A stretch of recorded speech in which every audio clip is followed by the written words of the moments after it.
Diego Casimiro Cabrera, empresario, hombre hecho a sí mismo, relacionado con la cultura. Mi personaje de hoy nació en un año del siglo pasado en el barrio marinero de San Cristóbal, en la capital Gran Canaria. Hijo de familia modesta, apenas tuvo tiempo de asimilar enseñanzas, iniciando su vida laboral con apenas 9 años de vida. Durante casi 60 minutos tendremos la oportunidad de entrar en el interior de Diego. Les aseguro que nos va a sorprender con su integridad, con su forma de ver las cosas, con su intento de conseguir la felicidad a pesar de las vicisitudes que ha sufrido a lo largo de su existencia. Estoy seguro que después de que haya terminado el programa, les va a quedar una dulce y agradable sensación de no haber perdido ningún minuto de vida, sino que al contrario, verán un enriquecimiento interior que les ha llenado. Así que a partir de ahora, escucharemos en Cuerpo y Alma a Diego Casimiro Cabrera.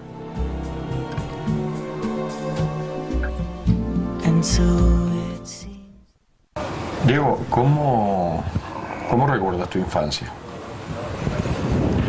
Porque tú naces en el barrio de San Cristóbal, barrio pesquero. El barrio Chacalote. El barrio Chacalote, al lado del mar. Cerquita del mar, y en la calle principal, cerca de la actual iglesia, porque antiguamente cuando yo era pequeño había otra, que estaba algo más distante, ¿no? Pero vamos, cerca del mar porque estamos a 60 metros, 70 metros o quizás menos. Pero efectivamente en el barrio marinero y el barrio de Chacalote. Mi abuelo no era marinero, era panadero. La panadería de San Cristóbal, claro, de los Ranos. Pero también acostumbraba a ir por la tarde a ayudar a sacar los chinchorros, a sacar los trasmayos. Faena que yo recuerdo perfectamente cómo se producía, y en la cual yo también, que de niño, pues asistí a esas tareas, ¿no? Bien es verdad que esos recuerdos son ya de 7, 8 años, puesto que, aunque yo nací en San Cristóbal, mis padres vivían en La Orotava, en Tenerife, porque era guardia civil, y entonces vivían allí. Pero mi madre, cuando iba a dar a luz de mis hermanos o de mí, pues se venía para acá. Lo tenía en casa de la madre, de los padres, cosa habitual en aquellas épocas, y después ya, pues al poco tiempo, pues ya se volvía para allá, ¿no? Y yo también, lógicamente. Y ya posteriormente, pues con el paso del tiempo, de 5, 6 o 7 años, pues ya fui a vivir unos 2 o 3 años con mi abuela, en San Cristóbal. Y ahí estuve hasta los 9 años. Pues, ¿Cómo recuerdas los juegos de aquella época, de los niños de la época? ¿A qué se jugaba en aquella época? Bueno, los juegos, yo digo, hacía poco tiempo que yo viví de infantil, eran los juegos tradicionales, los normales. Habitualmente el de la pelota, teníamos un campo de tierra ahí cerca donde íbamos a jugar los partidos con piedras incluidos. Y en la calle, pues a eso, a los escondites, a la piola, ese tipo de cosas de esa época, ¿no? ¿Cómo recuerdas la Navidad? Era una Navidad, bueno, alegre, una Navidad, ¿había cosas o había escasez? ¿Cómo lo recuerdas? Bueno, había, yo creo que bastante escasez, puesto que recuerdo muy poco, no tengo yo recuerdos de vivencias navideñas tradicionales, no, eran cosas muy modestas, muy sencillas. Prácticamente yo casi no las recuerdo en esa época, por lo menos hasta esa edad de 9 años. No, pasaban muy normal. Entonces los Reyes prácticamente... Los Reyes muy modestos también, muy modestos también. ¿Recuerdas algún regalo de aquella época tuya de pequeño? ¿Que te regalaran algo? Recuerdo alguna pelota de goma, por supuesto, de aquellas que venían de colores, haciendo haciendo una especie de rombo, de rojos y verdes. Ah, que eran las habituales de aquella época. Las habituales aquellas que no eran tampoco muy grandes. Que no eran de cuerda, sino eran de goma. De goma, sí. Claro, no faltaba alguien siempre que con una familia más acomodada pues sacara algún balón.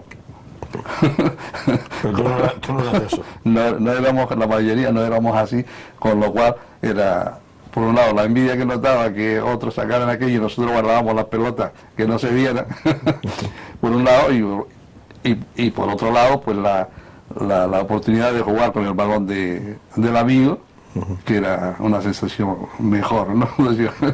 Vamos a jugar al fútbol con el balón de Pepito, ¿no? Me imagino que tu llegada al colegio, ¿cómo fue? ¿Era allí en la...? Sí, yo tuve 2 años, creo, son 2 años que viví en el grupo escolar Leopoldo Matos, que todavía existe, incluso lo han engrandecido en tamaño, o sea, bastante más grande de lo que era en aquella época, y allí estuve 2 años, donde pues aprendí pues las reglas elementales, ¿no? ¿Y de ahí pasaste a...? Bueno, hablamos por eso, estamos haciendo un recorrido como hasta los 9 años, porque a los 9 años pues ya me incorporé a trabajar. ¿Te pusiste a trabajar con 9 años? Sí. Las circunstancias de la familia de mis padres no eran muy bollantes, ya mi padre había dejado la Guardia Civil y estaba con dificultades, y mis padres ya vivían en esa época primero en San Nicolás, en casa de mi abuelo y mi abuela. Por parte de padre. Por parte de padre, y posteriormente, al poco tiempo, en Chamán. El barrio de Chamán, de aquella época. Sí, estamos hablando de los años 60, ¿no? Claro, porque estamos en el principio de los bloques de aquellas obras que se hicieron del Generalísimo y cosas así, ¿no? Que todavía existen, ¿no? Todavía vive una hermana mía en esa casa. Las famosas casas de Chamán. Sí, de los bloques de 4 pisos. Además eran del patronato, ¿no? Francisco Franco, ¿no? Sí, efectivamente, eso. No recordaba yo el nombre del patronato, Francisco Franco, sí. Sí, además llevaba el nombre del muchacho, ¿no? Sí, efectivamente. Entonces, bueno, pues empecé a trabajar en una peluquería que existía en la plazoleta, en la Plaza de las Ranas, de Gustavo Mendoza. Bueno, era la Gran Barbería, ¿no se llamaba? ¿O? No, se llamaba El Fígaro. El Fígaro, era una gran barbería porque... ¿Dónde estaba el Monopol? ¿Dónde está hoy el Centro Comercial Monopol? En la parte de arriba. En la parte de arriba. Sí, estaba el Banco Hispano al lado, era el mismo edificio prácticamente, porque eran los mismos dueños, y después hubo una pollería y ahora hay efectivamente, una pizzería. Bueno, justo en esa esquina, pues estaba esa barbería de 7 peluqueros, y allí me inicié en mis tareas laborales, pues barriendo, pasando el cepillo, que en aquella época era muy normal que cuando alguien se pelara, pues se le pasaba el cepillo para quitarle algunos pelos que pudieran quedar. Y hacía los recados también, los clientes me mandaban a buscar, oye, pues vete a mi casa, trae esto, cosas de ese tipo, y con la propina era lo que ganaba. Lo que ganabas era la propina. En la propina, sí. Ahí no se cobraba. No había sueldo. O sea, que ahí se iba a aprender. ¿Y te dejaban coger alguna cabeza o...? No, en el tiempo que yo estuve no, era muy niño, no llegaba ni siquiera... Ni siquiera eso. No sé, ni por el tamaño. No tenía acceso...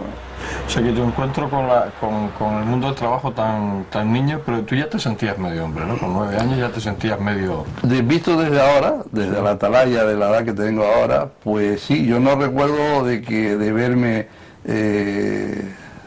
mal ubicado ni triste por esa situación. No, supongo que a todos los niños les debe pasar igual, porque también a lo mejor somos inconscientes en ese momento de lo que estamos realizando. Pero aparte de que las circunstancias obligan y por lo tanto no te planteas esas cosas, y menos a esa edad, supongo. Lo cierto es que bueno, que así fue, y me realicé tempranamente en la cuestión laboral, por llamarlo de alguna manera, hasta 1 año y 6 meses después, que pasé a una heladería que estaba justo enfrente, que era Beltrán, efectivamente, la horchatería Beltrán, porque tenía el nombre de horchatería, en una época que estaba la farmacia de don Castro Molina, que era la más antigua de Canarias, me parece, la que estaba a la izquierda. La que estaba en el rincón, sí. Ya desapareció, pero ahí decía, o ponía el rótulo, recuerdo yo de pequeño, Era la farmacia más antigua de Canarias. Es posible que fuera la más antigua en esa época. Sí. Lo cierto es que se hacían tertulias, recuerdo. Se reunían personas de por ahí cerca y hacían unas tertulias interesantes, según decían, por la cantidad de gente que iba y el nivel intelectual de los participantes. Al lado estaba la dulcería Morales, nosotros, la horchatería Beltrán y la librería Selecciones. La famosa librería Selecciones. La librería Selecciones, que para mí tuvo mucha importancia, ¿no? Para el transcurso posterior de mi desarrollo. Bueno, pues nada, empecé con 11 años en Beltrán, y no recuerdo si el primer sueldo que tuve en ese momento cuando empecé fueron 200 pesetas, o posteriormente el primer sueldo que gané fueron 200. Tengo dudas. Lo que sí recuerdo es que la cantidad fue esa como un primer sueldo oficial. Posiblemente fuera desde un principio. Y allí también por lo mismo empecé pues lavando los vasos, haciendo los recados, llevando los pedidos a las casas, que en aquella época era muy habitual. ¿Se servían los helados a las casas? Sí, teníamos muchísimos clientes, la gente de Vegueta, pues eran clientes y llamaban y al mediodía pues se lo llevaban. Y llegaba bien el helado, porque yo me imagino que no es lo mismo que una pizza, ¿no? O sea, el llevar el helado... No, sí, porque ya estaban preparados, estaban congelados y aparte de eso teníamos una garrafa que eran de corcho, aislantes, y entonces se mantenían perfectamente una hora, una cosa así. Te daba tiempo de ir a... Sí, bueno, tal es así que se la llevaban también para Tafira o el sur y cosas de ese tipo, ¿no? Sí, la llevaban muy bien. Y bueno, y continuó mi historia allí, pasando después pues, a aprendiz, después a dependiente, después a encargado y posteriormente ya a los 26 años pues ya a propietario por delegación del dueño de la vecina Beltrán, que me lo propuso y yo bueno acepté las condiciones que él me proponía, que a lo mejor no eran nada interesantes visto desde ahora, pero que a mí sí me interesaron, me pareció que era una oportunidad, y es que si seguíamos vendiendo y trabajando como estábamos haciéndolo, y trabajaba muy bien, en un negocio que era muy próspero, pues yo iba a seguir ganando el mismo sueldo que estaba, y al final de año pues me quedaría un sueldo extra por esa dedicación como propietario. Bueno, yo tenía ilusión que eso no iba a ser así, que mi dedicación iba a ser más aún de la que ya tenía en aquel momento como encargado y que iba a tratar de rentabilizarlo en lo más posible. Bueno, y efectivamente así fue, ¿no? O sea, tu relación con el estudio, por causas principalmente económicas, fueron pocas. Bueno, y laborales, ¿no? Porque se trabajaba económicas y laborales, claro. Se trabajaba 14, 16 horas, ¿no? Tu adolescencia y tu juventud pasaron muchas horas en el trabajo. Pero tenías tiempo de divertirte. ¿Cómo eran aquellas diversiones? Las relaciones con las chicas, ¿cómo era? Bueno, diversiones pocas allí. En el negocio sí que había relaciones porque era un paso continuo de varios colegios y bueno, y se hacían amistades, ¿no? Pero nada más que eso, ¿no? Yo recuerdo como que en esa época de mí cuando me decían alguna cosa, algún piropo, alguna cosa simpática, yo me ponía colorado. Era muy vergonzoso, ¿no? Y aún hoy lo recuerdo, ¿no? Bueno, y lo echo de menos. Lo echo de menos porque ya al paso de los años, ¿no? Ya me gustaría todavía... que te lo dijeras. Claro, no, y poderme ruborizar todavía, claro. ¿No? Ahora me hace mucha gracia, me gusta muchísimo cuando en alguna conversación con alguna chica joven o más o menos joven, le pasan a ellas, ¿no? Y entonces, bueno, me trae esos recuerdos de la capacidad que tiene el ser humano a ciertas edades de sentir esas sensaciones, ¿no? Pero había reuniones, había con chicas, había paseos. No, prácticamente no, porque yo no tenía tiempo. Incluso te puedo decir que en los primeros años no habían días libres. No habían días libres. No se trabajaba de lunes a lunes y no había vacaciones tampoco. Y cuando ya pasaron unos cuantos años recuerdo que empezábamos a librar mediodía a la semana. Yo libraba los viernes por la mañana. O sea, los viernes por la tarde. pero tenía que trabajar los viernes por la mañana. O sea que no teníamos un día, sino teníamos media. Y me imagino que la hora de cierre, que era a las 9 de la noche o la... Sí, no, más tarde, creo que a las 10, 11 de la noche. Se cerraba. Se cerraba, sí. Teníamos varios compañeros, ¿no? Tuve varios compañeros magníficos, todos, ¿no? Todos mayores que yo, claro. Yo siempre fui el Benjamín de todos, ¿no? Durante muchos años. Incluso posteriormente, cuando ya se fueron independizando, porque cada uno pasó a otros locales, a regentar también otras heladerías, yo me quedé en esta, porque era el más joven también, y los demás pues tenían más experiencia y fueron a otras, posiblemente fuera por ese motivo o porque las circunstancias fueran así. Lo cierto es que las relaciones con las chicas allí, en el propio negocio, y divertimiento muy poco, ninguno prácticamente. Cuando terminaba algunas veces, pues bueno, pues ya íbamos a tomar alguna cosa. Yo no tomaba en aquella época, yo me inicié a tomar alguna copa de alcohol muy posteriormente. Yo recuerdo, no sé, 18 años, una cosa así, que empecé a probar el Martínez rojo. Bueno, te refería a los estudios, ¿no? Que era una cosa que a ti te interesaba saber, no, por nuestros oyentes, ¿no? No por una cuestión económica, como hablábamos, ni por la cuestión de tiempo laboral, que efectivamente las dos cosas se daban y para mí eso era imposible. Pero bueno, estaba Radio ECA, que era una oportunidad fantástica, ¿no?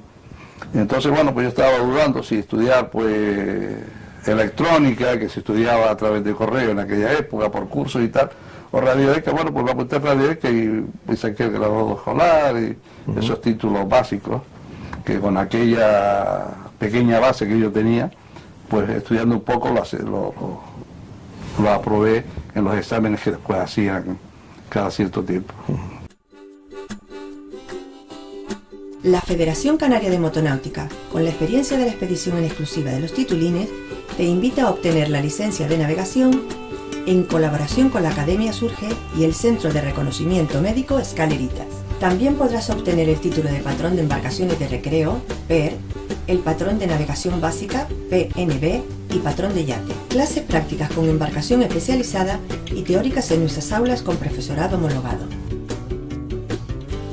La Federación Canaria de Motonáutica te ofrece cursos de monitor de flyboard y monitor de motonáutica. La Federación Canaria de Motonáutica es la única autorizada para renovar el titulín que sigue estando en vigor. Visítanos en León y Castillo 313 Primero Derecha en Las Palmas de Gran Canaria y en Santa Cruz de Tenerife en la dársena pesquera nave 18. Federación Canaria de Motonáutica, la de siempre, en la expedición de titulaciones náuticas.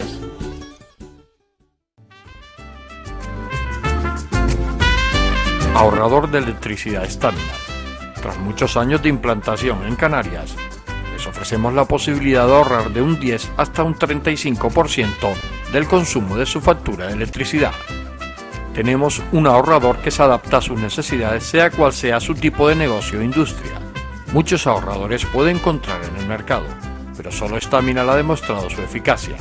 No deje que los gastos abusivos de electricidad afecten su economía de negocio. Pídanos presupuestos sin compromiso al 921-481-249. Ahorrador de energía Stamina, la solución a sus problemas de exceso de consumo. Ahorre de un 10 hasta un 35% de su factura de electricidad.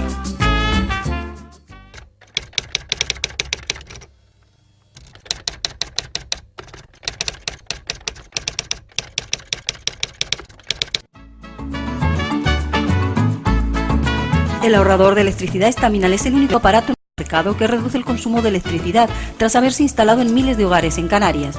No deje que su factura de electricidad afecte su economía familiar. El ahorrador Staminal le garantiza una reducción de un 10 hasta un 35% de su recibo de luz. Staminal no necesita ninguna instalación especial, es autoinstalable y no consume electricidad. Diga basta al excesivo consumo de electricidad y llámenos al 928-481-249. Reduzca hasta un 35% de su factura de electricidad. Staminal, su seguro de ahorro.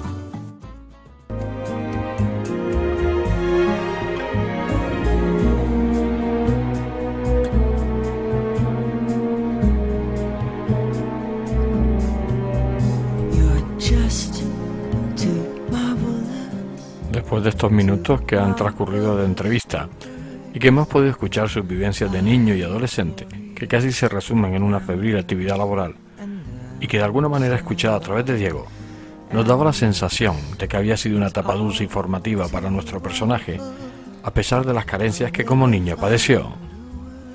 Su personalidad, a medida que van pasando los minutos, nos va absorbiendo y nos hace entrar en una atmósfera de grandes dimensiones, haciéndonos olvidar el sitio en donde nos encontramos.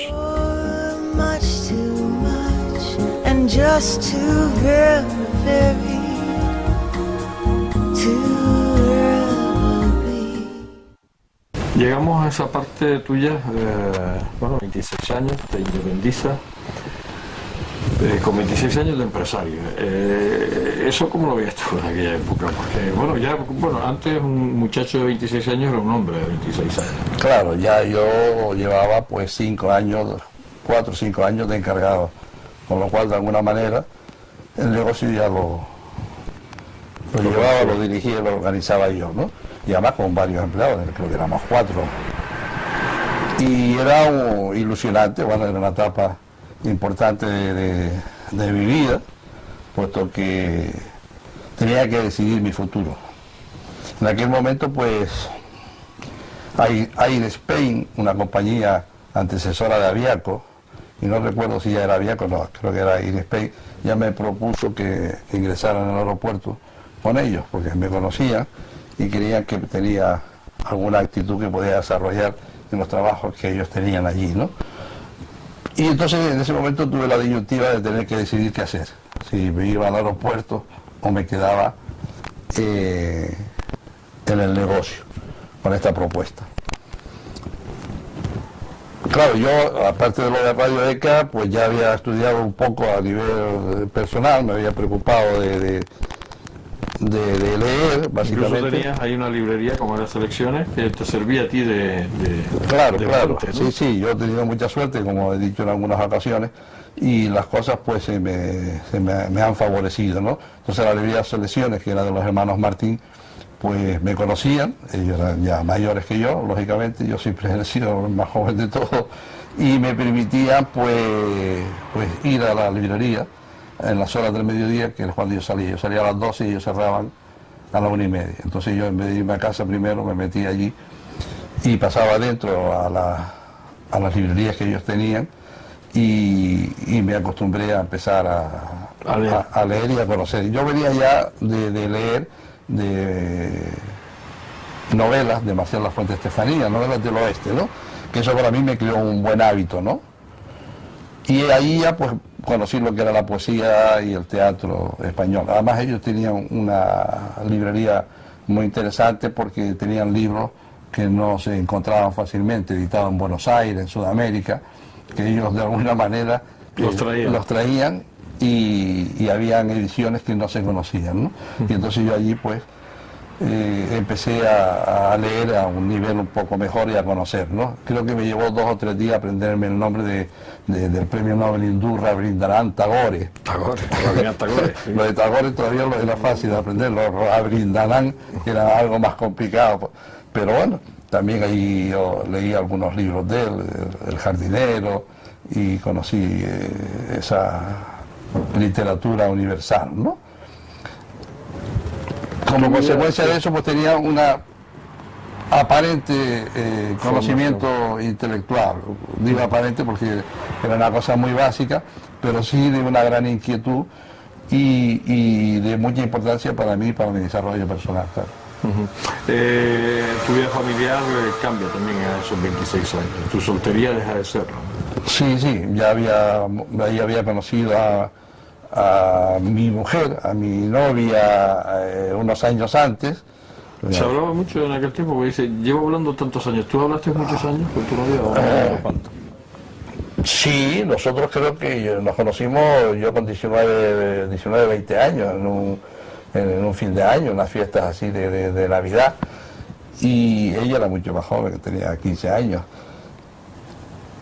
Y bueno, fue impactante en ese momento. Estuvimos un año, un poco de novio, yo me fui al cuartel, seguíamos de novio. Después hubo algún paréntesis así de de separación, y posteriormente hubo otro reencuentro, y entonces ya con 26 años, yo y ella con 21, pues nos casamos. Y ahí tu vida familiar transcurre...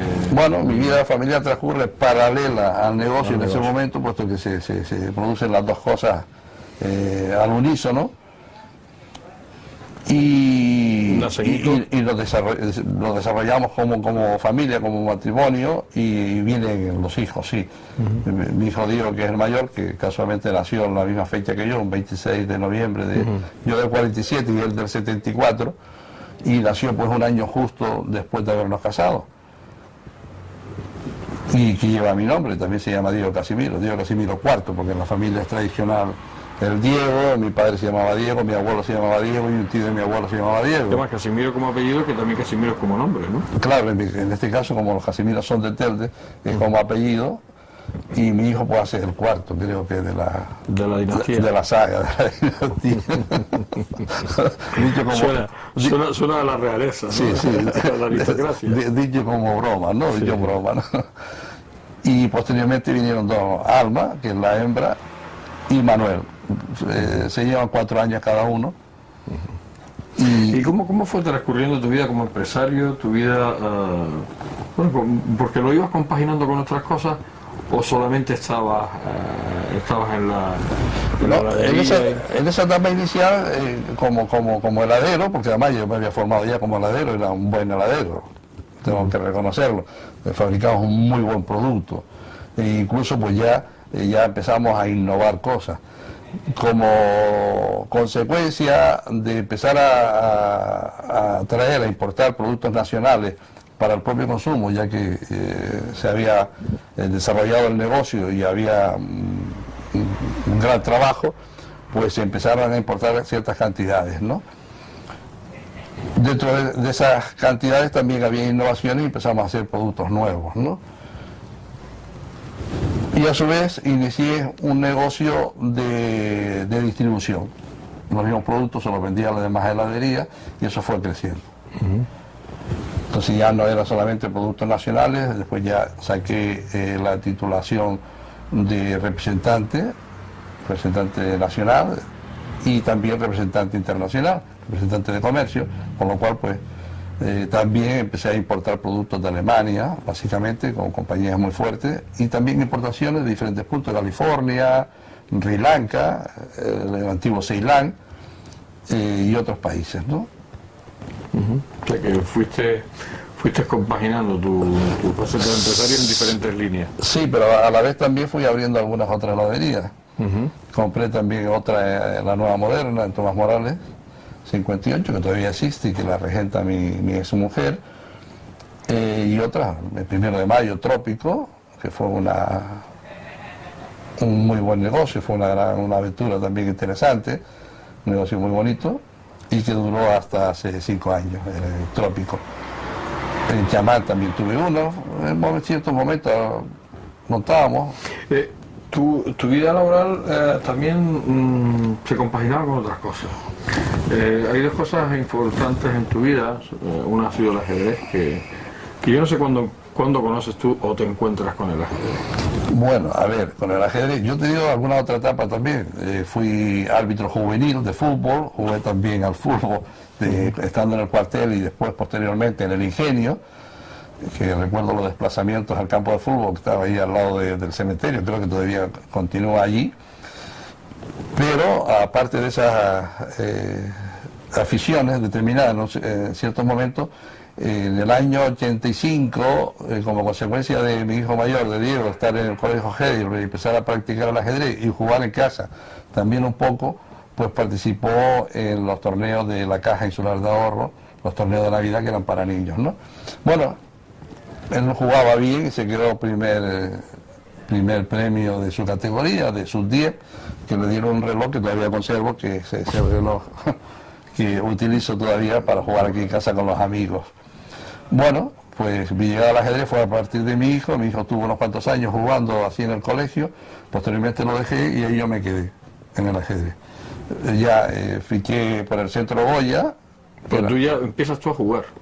Y empiezo yo a jugar y también como directivo. O sea, Como directivo. en realidad mi función era más de directiva Digo que de que jugar. jugador. Cuando hacía falta jugaba en un partido, nunca en una partida, no destaqué mucho, tampoco yo le dedicaba tiempo al estudio del ajedrez, que se necesita obligatoriamente para mejorar y llegar a algún nivel determinado, ¿no? Pero como directivo sí, fui vicepresidente desde inicialmente y estuve bastantes años en el Centro Goya, bueno, bastantes años, como 9, 10 años, como vicepresidente. Y después ahí pasaste yo a- me quedé. Mis hijos también, los demás, también siguieron jugando al ajedrez. Mi hija Alma también fue el primer tablero del Heidelberg, y en algún torneo de colegio fue primer tablero, el mejor tablero femenino. Y mi hijo Manuel también tenía bastantes actitudes y sigue jugando, y que es con el que más he jugado posteriormente por aquello de la edad, porque era el más pequeño y el que más tiempo estaba en casa, ¿no? Y con el Goya, pues ya ahí continué hasta el año 94, en el que conquistamos el Campeonato de España y jugamos el Campeonato de Europa en Maribor, en Eslovenia. Y de ahí nace también un club que formas tú o que fundas tú. Sí, bueno, durante esa etapa también, que estando en el Centro Goya vicepresidente, pues fui vicepresidente de la Federación Gran Canaria, directivo de la Federación Canaria y directivo de la Federación Española, siendo incluso el representante de la Federación Española en Canarias en algunos momentos determinados. La Academia Islas Canarias es... Bueno, hubo una ruptura con el Centro Goya después de tanto tiempo y creé mi propio club, que se llama Islas Canarias, efectivamente. porque era una academia. O tenía el nombre de academia, ¿no? Bueno, tiene el nombre de Asociación de Ajedrez Islas Canarias. Yo Lo que no pasa sé. es que montamos el club y montamos una academia también. Y ya la gente popularmente le decía la academia. Claro, Islas Canarias, pero no, es Asociación de Ajedrez Islas Canarias.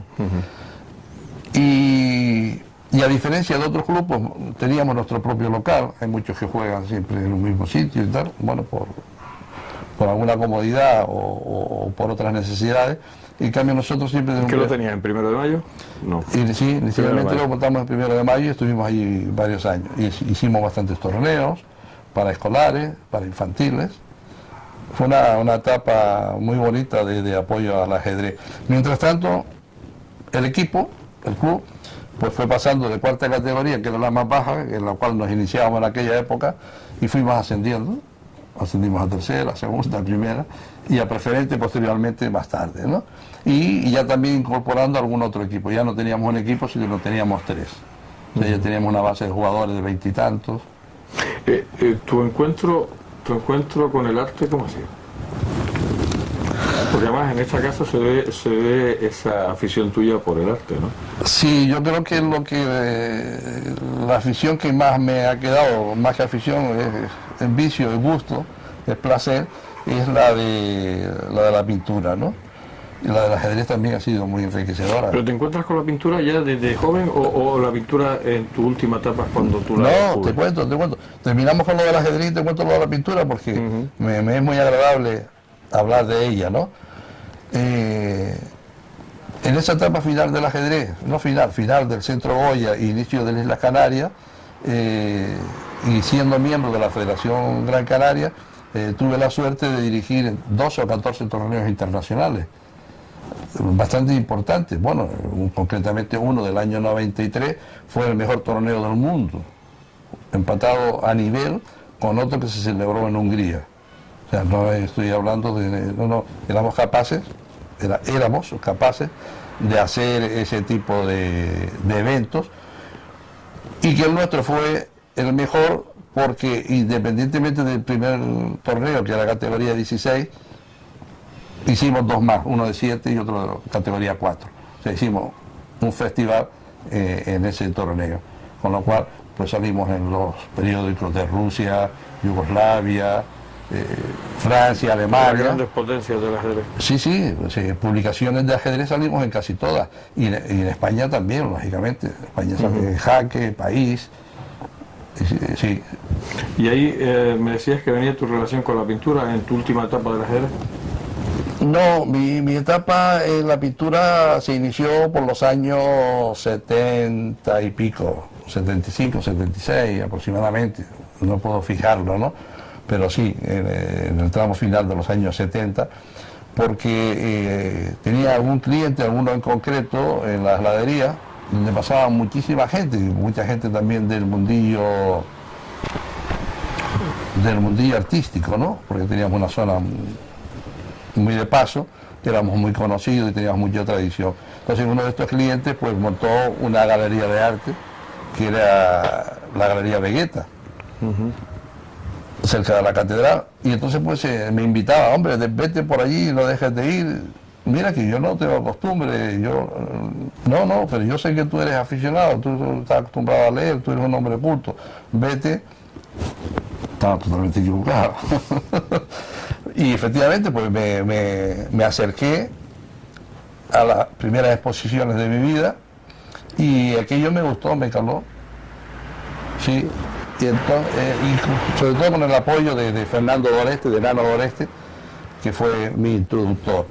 Y me animaba, no, compra, llévate, no te preocupes, me lo pagas como tú quieras, yo voy a cobrarte por ahí, yo voy todas las veces y te cobro, no te preocupes, me lo pagas 3 veces, 4 veces, como tú veas, como a ti te venga bien. Efectivamente, pues ahí ya empecé a comprar algunas cositas y a hacer mi colección. En casa, cuando tenía que regalar algo, ya no llegaba con una joya, un ramo de flores, ya llegaba con un cuadro.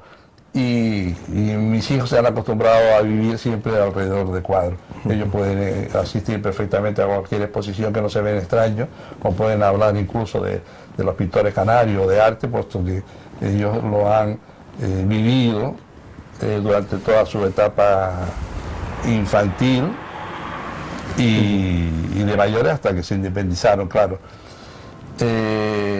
También me encontré a otros grandes amigos que ya eran coleccionistas, como Rodolfo Ramírez García, que es un magnífico coleccionista, un hombre de una gran visión, que tiene una colección fantástica.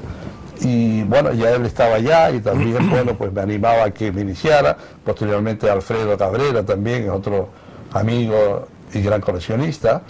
Y eso me aficionó. Lógicamente no podía quedarme solamente en comprar cuadros, ¿no? Entonces, pues claro, ya empecé también por mi inquietud a estudiar, a leer, a aprender y a diferenciar los diferentes tipos de técnicas y pintores existentes, ¿no?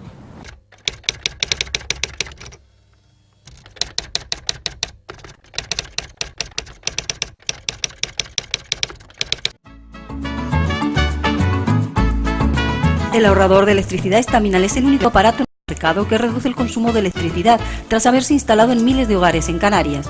No deje que su factura de electricidad afecte su economía familiar. El ahorrador Estaminal le garantiza una reducción de un 10 hasta un 35% de su recibo de luz. Estaminal no necesita ninguna instalación especial, es autoinstalable y no consume electricidad. Diga basta al excesivo consumo de electricidad y llámenos al 928-481-249. Reduzca hasta un 35% de su factura de electricidad. Estaminal, su seguro de ahorro. La Federación Canaria de Motonáutica, con la experiencia de la expedición en exclusiva de los titulines, te invita a obtener la licencia de navegación en colaboración con la Academia Surge y el Centro de Reconocimiento Médico Escaleritas. También podrás obtener el título de patrón de embarcaciones de recreo, PER, el patrón de navegación básica, PNB, y patrón de yate. Clases prácticas con embarcación especializada y teóricas en nuestras aulas con profesorado homologado. La Federación Canaria de Motonáutica te ofrece cursos de monitor de flyboard y monitor de motonáutica. La Federación Canaria de Motonáutica es la única autorizada para renovar el titulín que sigue estando en vigor. Visítanos en León y Castillo 313, primero derecha, en Las Palmas de Gran Canaria, y en Santa Cruz de Tenerife, en la dársena pesquera nave 18. Federación Canaria de Motonáutica, la de siempre, en la expedición de titulaciones náuticas.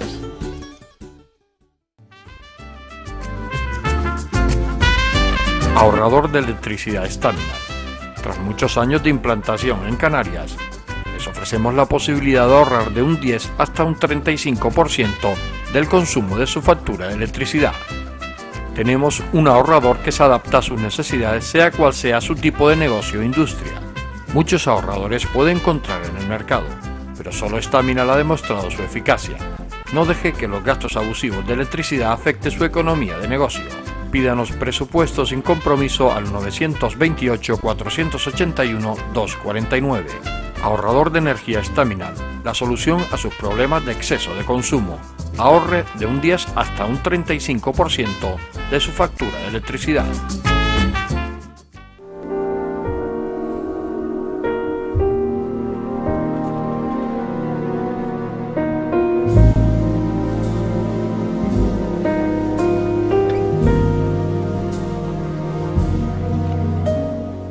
Su exitosa vida de empresario caminaba junto con una de sus grandes aficiones como fue el ajedrez, más en su faceta de organizador y directivo que de jugador. Otra de sus constantes ha sido la masonería, a la que ha pertenecido desde hace muchos años y en el cual ha trabajado su perfección espiritual. Todavía nos queda mucho que oír de Diego Casimiro. Su diálogo, lleno de dulzura y sapiencia, nos transporta a otra dimensión que nos deja completamente relajados y ávidos de recibir conocimientos a través suyo. Vamos a seguir escuchándolo.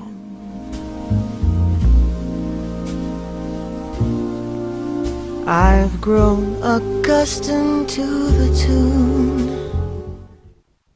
Llegamos a tu vida de hoy. Han transcurrido unos cuantos años. ¿Cómo te sientes? Bueno, me siento bien, que me voy a poner la bufanda, no es porque... porque ya estás sintiendo algo de frío, ¿no? Sí, porque ya cuando se mete con la edad de uno, ya hay que abrigarse, ¿no? Me siento bien, estoy ten cuidado con el micrófono que tienes por ahí, que vayamos sí. Ahora te lo permito, así después te la dejo que te la anude. Vale. Me siento feliz, ¿no? Yo siempre he sido un hombre feliz, yo me considero un hombre afortunado. Dios me ha tenido bastante consideración conmigo. Entonces he tenido etapas lógicamente delicadas en lo económico, en lo familiar, pero que todo me ha servido para crecer.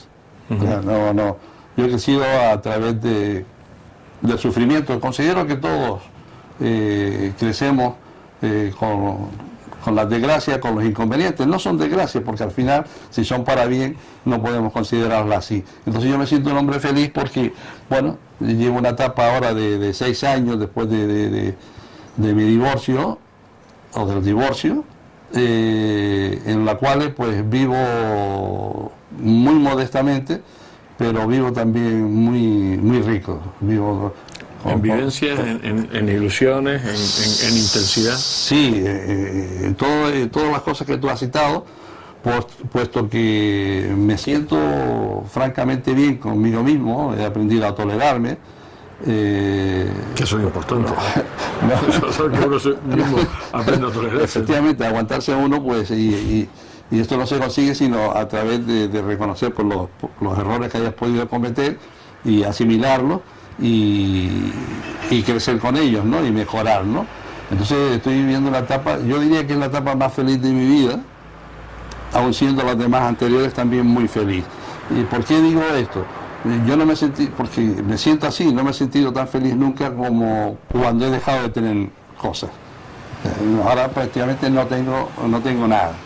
Entonces esta sensación la recibí, a partir de ese momento, recibí esa sensación, ese mensaje, ese calor de que yo estaba bien, yo me sentía bien. Entonces me siento feliz, mi número de amigos ha crecido, ya era amplio, siempre ha sido amplio, conservo amigos de muchos años y encima lo he aumentado, sobre todo con esta etapa a través de la pintura última. Esta etapa última, alrededor de la pintura, pues ha crecido por esa ala el cúmulo de mis amistades, que también me están enriqueciendo muchísimo. He tenido las oportunidades últimamente de ser invitado a casa de algunos pintores y pintoras, donde he visto cosas que me han hecho valorar el grado de la amistad, ¿no? No ya conmigo, sino ellos mismos por su comportamiento. El ver que ellos tienen cuadros de otros pintores. También he conocido a algunos que se miran el ombligo, en su casa no tienen nada más que cuadros de ellos, con lo cual todos los días están viendo los mismos cuadros y nada más ellos como regocijándose en sí mismos. Y estos grupos de amigos como es Orlando González, Paco Lescano, Isabel de la Llave, Inés Melado, en su casa Esperanza Colastra, he podido ver que tienen cuadros de otros pintores.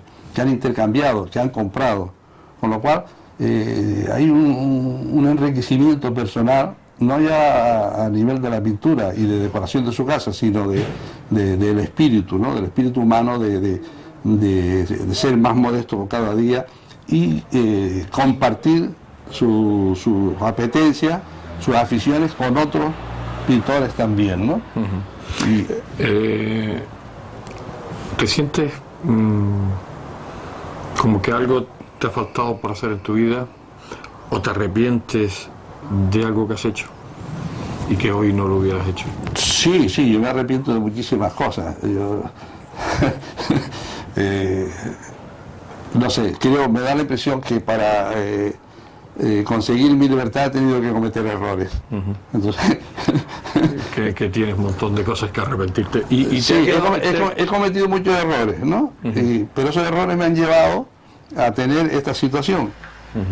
Bueno, con lo cual no te vas a arrepentir. No, yo me arrepiento de las cosas que he hecho mal, claro.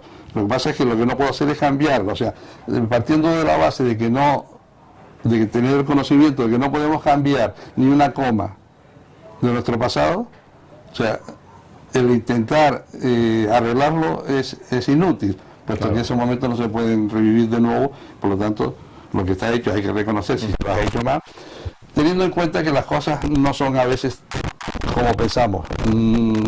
Todas las cosas en la vida es una dualidad, ¿no? ¿Te ha quedado algo por hacer? ¿O algo que te hubiera gustado hacer y no lo pudiste hacer? Creo que tengo una etapa por hacer, no sé cuál es. Yo le estoy pidiendo a Dios que me indique algo que pueda hacer por los demás. Eso me gustaría hacerlo, pero no sé cómo. No he encontrado todavía la forma, y no me refiero ya a hacer algo por la amistad, por los amigos, por la amistad, por los demás en ese sentido, sino hacer algo más por los más desfavorecidos. Eso sí me gustaría. ¿Tienes muchos amigos? Sí. ¿Y enemigos? Ninguno. Da gusto. Ninguno. No. Es posible que a lo mejor haya personas que se crean mis enemigos. Pero tú no los consideras. Pero yo no los considero mis enemigos. Que eso es importante. No, yo tengo una maleta preparada. Y está vacía. O sea, no quiero llevar en ella nada que tenga peso. Y me estoy refiriendo, no quiero llevar odio, no quiero llevar rencores, no quiero llevar angustia, pesares, males. No. Al hilo de esa maleta, ¿cómo te gustaría que fuera recordado? No, yo pienso que de verdad no voy a ser recordado. Creo que inicialmente por mis amigos, quizás, por algún familiar, me podrán recordar durante un tiempo. La vida es efímera y los recuerdos también, o sea que con el paso del tiempo pues me diluiré en el éter y espiritual de todos. O sea que no te gustaría que nadie guardara un recuerdo. No, sí, me gustaría que guardaran todos los recuerdos que pudieran tener de mí durante el tiempo que consideraran oportuno, pero que no es una cosa que a mí eso me preocupe. O sea, no. ¿La ilusión la sigues teniendo hoy, a estas alturas de tu vida? Sí, tengo una... ¿Sigues con muchísimos proyectos? ¿Sigues con muchísimos más?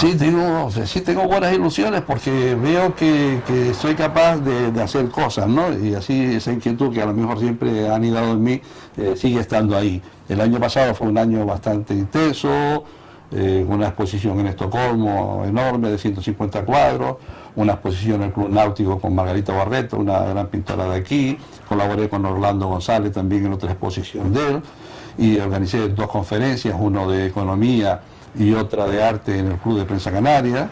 O sea, fue bastante intenso, y para esto tengo varios proyectos. Tengo un proyecto con 2 pintoras chicas que están realizando un proyecto a indicación mía que tiene que ver con la leyenda de Leda y el cisne. Hay un proyecto muy bonito con Paco Lescano para hacer una exposición que tiene relación con la manzana en la historia. Entonces, momentos artísticos o de leyenda o de película que tengan relación con la manzana y con muchos pintores. Eso me gusta. Tengo un proyecto con Orlando González y el poeta y crítico de arte Javier Cabrera para hacer una exposición con un proyecto que está realizando él por su cuenta, pero que yo lo sigo muy de cerca, que son de unos tótem entre el mar y la tierra, sin figura, en cuadros de tamaño grande, que es un proyecto magnífico también, creo, y lo está haciendo muy bien. O sea que en principio tengo muchísimos proyectos. Tengo proyectos para este año, creo que es posible realizarlos casi todos.